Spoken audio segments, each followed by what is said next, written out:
As part of We the People, celebrating 250 years, here's This Day in History.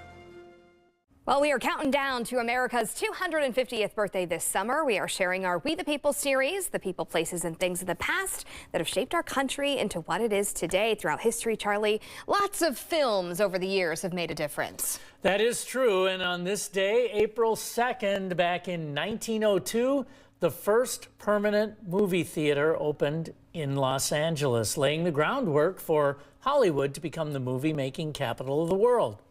Before this theater opened, the first movies were shown in storefronts in both France and the United States.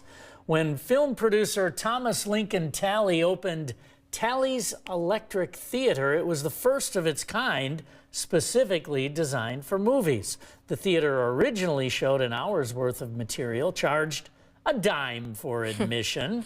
In 1903, the Great Train Robbery opened at the theater and was so successful that Talley decided to sell the theater and take the show on the road. That's this day in history for April 2nd. Yeah, the movie theaters really during the Great Depression is when they became popular. People looking for something to do, something to watch. So kind of cool to see throughout history. And now they're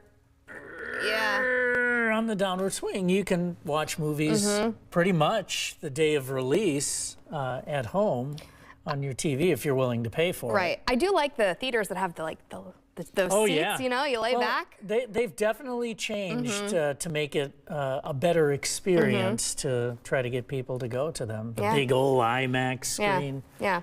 A rainy day, good day for a movie.